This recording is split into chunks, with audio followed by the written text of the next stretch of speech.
Many people have said many things about why scientists don't really know what they're talking about. Most of those accusations are either lies or misunderstandings. But there are some real limitations to scientists' perceptions that anthropologists have noticed. They call it the weird trap. It stands for Western, educated, industrialized, rich, and democratic. To be a scientist, you have to graduate from college with a degree in science. But all the colleges in the world are located in relatively wealthy areas. That wealth includes industrialized technology. To get into the colleges, you have to have the education that the college administrators require for admission. All of the colleges that are part of the global flow of information are in democratic parts of the world, as opposed to colleges in places like China or Iran. And all the parts of the world that are wealthy and industrialized enough to have colleges and democratic enough to participate in the global flow of information are either Western or are being westernized. That means for some fields of science, especially psychology and other human sciences, there are many relevant ideas that people have thought of, but scientists don't know about. That's why some scientists are looking for ways to overcome the obstacles that keep other people out of science. As the Society for the Advancement of Chicanos, Hispanics, and Native Americans in Science points out in their website, Black, Latino, and Native people make up 23% of the population of the U.S., but only 6% of the workforce in science. But teams of diverse people tend to produce better work in science than teams of non-diverse people. A lot can be done to solve the problem with the weird trap. My grandparents wandered into a solution just by doing what they were good at. My parents realized that and used it intentionally. They raised my brother and me about as far outside the academic world as Americans can live and still believe in evolution. They realized the environmental crisis wasn't being caused by a shortage of academics in the world. The big problems were going to be turning the discoveries scientists were making into part of our national narrative and getting good ideas other people had discovered to scientists. To break that bottleneck, we needed people who lived with a foot in both worlds.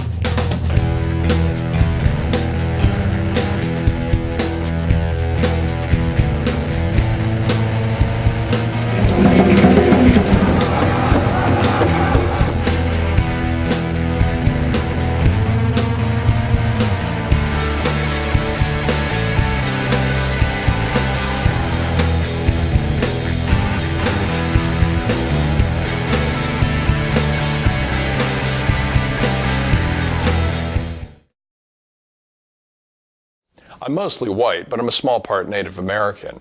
More importantly, there are a lot of people in my family who can legitimately call themselves Native Americans.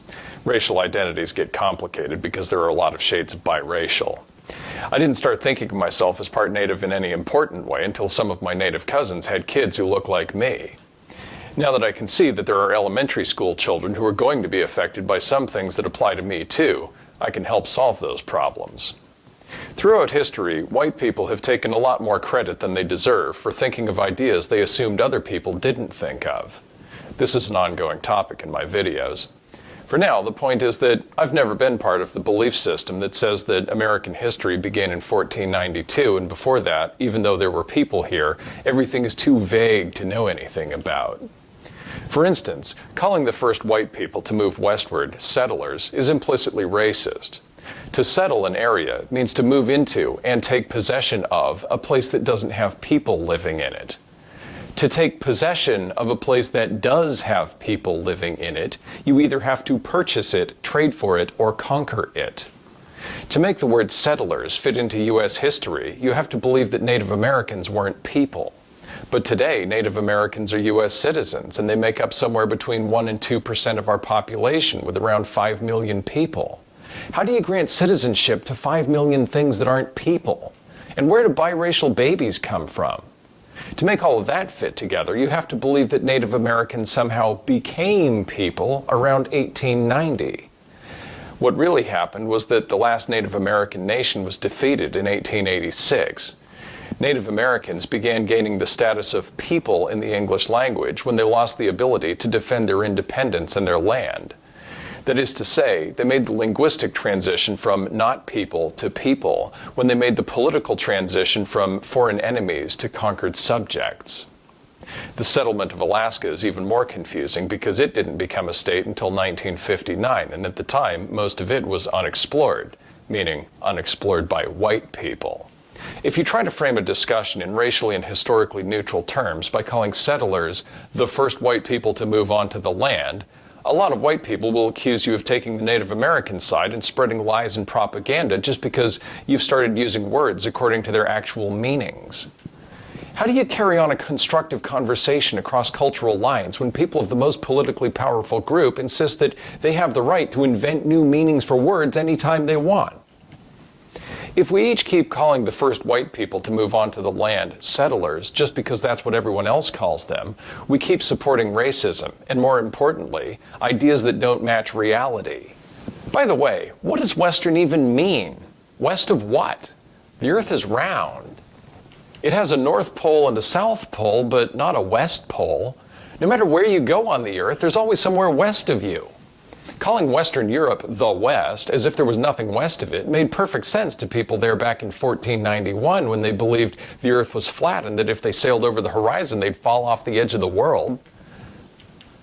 But when the Europeans found out the Earth was round, they went west across the Atlantic and met Native Americans, then went west across the Americas and met a lot more Native Americans, and then went west across the Pacific and met Pacific Islanders until they reached Asia, which they were already calling the East. This idea of calling Europeans Westerners continued to function within the grammatical rules of English as long as people assumed that there was no one important to the west of Europe. To keep calling Europeans and their descendants Westerners today implies that there was no one worth remembering to the west of Europe. I don't participate in that belief, and a lot of people agree with me. So if you're serious about figuring out how your Western cultural background makes you overlook ideas other people have thought of, you ought to start by thinking about how much racism is wrapped up in your flat earth vocabulary. My education isn't in science. It's in art and applied science. The 5 times I've gone to college, I studied theater, building construction, automotive technology, aviation, and welding technology. The last 4 of those occupations involve physical danger, where getting the wrong answers can make bad things happen to you or other people. Theater is a body of work where talented people have spent thousands of years using their intuition to figure out how to replicate the world realistically by trial and error. Also, after the age of 3, I grew up in areas that didn't have colleges. To me, colleges were legends, stories about important things that happened but that I couldn't see. When I tried going to a 4-year college, the things I saw people doing there, and even the way they talked, had so little basis in reality as I knew it that it looked to me like a bunch of grown-ups playing a big game of make-believe and charging me tens of thousands of dollars to be allowed to play too. I've never gotten over that feeling. Where I'm from, our role models for getting the right answer the first time, every time are military vets. There is only one right way to field strip an M16, even if you have to do it in the dark while lying face down in the mud with live bullets being shot 4 feet over your head. My interest in science is that attitude on a bigger scale, not academic curiosity. Let me tell you something about growing up in places that have more military vets than college graduates. Out there in the woods, where towns are too small to have factories or shopping malls, the economies are based on resource extraction. That means a lot of upper body strength to run the chainsaws, haul the lobster traps, and dig the potatoes, and the kinds of ideas that develop around the use of upper body strength. It isn't the Stone Age or the Middle Ages out there in the woods, but it's always behind the technological development of the U.S. as a whole, and behind the cultural development that comes with that technological development. And for the Native American side of my family, people living in the woods and making their livings by muscle power goes back 14,000 years. In my family, the Stone Age and hunter-gathering were still happening while the weird people were building the first transcontinental railroad.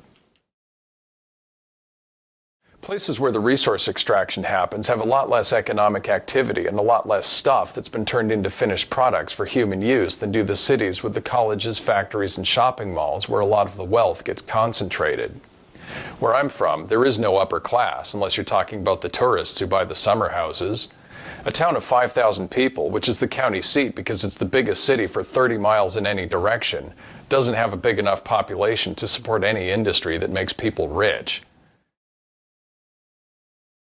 Democracy is not the only political system based on self-determination for the public. People create laws only to the extent that they perceive that some aspect of human behavior needs to be regulated for the health and survival of the group. People's decision-making is always limited by their perceptions of their situation. In a frontier economy where most of the men work in jobs that take upper body strength and that put them in physical danger every day, where many people own guns and where the towns are small enough for everyone to know all their neighbors, law enforcement doesn't need to be a high priority. If your town is too small to be able to afford a police department, but people have settled into stable patterns of behavior that work pretty well, an absence of law enforcement in places that don't have high crime rates isn't a problem. Tribalism, as Native Americans use the word to refer to their histories, is just a few more steps in that direction. That's hard for a lot of people to guess because usually when you hear the word tribal, it's on the evening news referring to people like the Taliban. I constantly hear science people refer to our tribal instinct as something that makes people xenophobic, which is bad. Meanwhile, our government refers to the governments of reservations as tribal governments, which implies that there are only a few hundred people there, even though some reservations are the homes to tens or hundreds of thousands of people. Making natives seem less important makes perfect sense to people who assume they're better than indigenous people. But among the natives I've met, tribal means knowing your neighbors well enough to be able to trust them and depend on them and them knowing you that well. Powwows are fundamental to the tribal political system, and they're the opposite of xenophobia. The whole point of a powwow is for people of different tribes to meet each other and get to know each other so they can be friends. They sing together, play music together, dance together, play games together, eat together, talk, and trade with each other. So if you think tribalism is a synonym for xenophobia, I highly recommend that you visit powwows.com to find the next powwow in your area and go see for yourself how much you don't understand about humanity's Stone Age origins. They're always free to attend and everyone is invited because the whole point is for people to get to know each other. Now back to my story.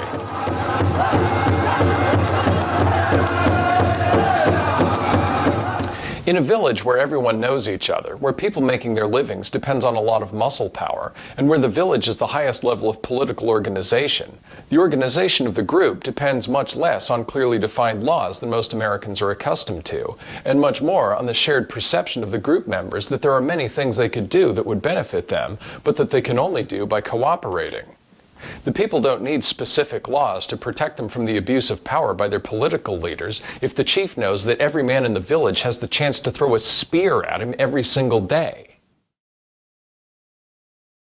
Each of these 5 things contribute to people's decision-making environment. Each of these things is an evolution of ideas. We and our cultural ancestors have used the ideas we had in the situations we were in, step by step, and that led us to where we are now, and that will continue into the future. But we don't automatically think of it that way. As children, we learn to live in the environments we grow up in. That means we use life as we've experienced it as our idea of normal, and our starting point for interpreting the world. Democracy is a form of government and a set of cultural values that we generally share. Every form of government and set of cultural values that supports it is a way of balancing the interests of the individuals against those of the community. One way or another, whenever people think of new ideas, they do it by exercising freedom of thought. Industrial is our technological level. It lets us do things we couldn't do without this technological level. It also affects us indirectly in a lot of ways. We think about what we can do with this technological level a lot more than we think about what we could do in a different technological level because we live in this one all day, every day. Industrialization began with the scientific revolution when people found more effective ways to categorize information. Overall, that's led us to a much better understanding of the world than people had 500 years ago. But that also makes people not see connections between ideas they've already decided are separate from each other. Today, you can go to college and major in science or art or politics. Each of those has its own department, and not all colleges have all of those departments. We talk about science and art and politics as if they happen in different places. That explains why hardly any scientists seem to have noticed that powwows are fundamental to the tribal political system because they look like art festivals. But what is politics based on besides people's decision whether or not they like each other? And what better way for people to start getting to know each other than to meet and have fun doing stuff together? That industrialized interpretation of life is part of the reason I call this video series Steampunk. To be able to do what I'm good at, I don't just have to rebel against pre-scientific dogma, I also have to rebel against the academic dogma of a lot of science people. I've heard the same thing from other artists. They want to help integrate art into STEM, and they hear about STEM people who want that too. But then they meet these STEM people, and it turns out their idea of integrating art into STEM is to get artists to draw better illustrations for their science books. Rich means wealth, which means resources. We invest our resources into whatever we feel is important in life. That could be anything. But the way that wealthy people stay wealthy is by investing their wealth into getting more wealth. Education means whatever you learn. Everyone who lives a stable life has learned how to do it. But we can also say that people getting higher levels of education means they learn to think in bigger terms, see a bigger picture of the world, and make bigger decisions. Now let's think for a moment how these four factors affect each other. Making our industrial technology work depends on education and resources to build, and we use it to get more resources, which we invest into more technology and education to help us get more wealth. Democracy at the size of a country depends on technology to make the voting and the government structure possible, wealth to create that technology, and education to show people how it works. It creates a social environment where people have choices in how to live, which lets them do what they're best at and combine their efforts with those of people they barely know or never even meet. That produces different forms of wealth, meaning things that are valuable to people, and that leads to more education and technology. Now here's the big question. What does Western mean? We're not really talking about Western Europe or the people who came from there. That place and four countries that were founded by people who came from that place have high levels of the other four factors, but we're talking about those factors separately. So how is Westernism the evolution of an idea? How did the level of Westernism we had last year let us do something this year that we couldn't have done with a lower level of Westernism? And how is that process going to happen again next year? What does that question even mean? If there's anything unique to Western culture that affects how people think in any important way, it's our history of winning.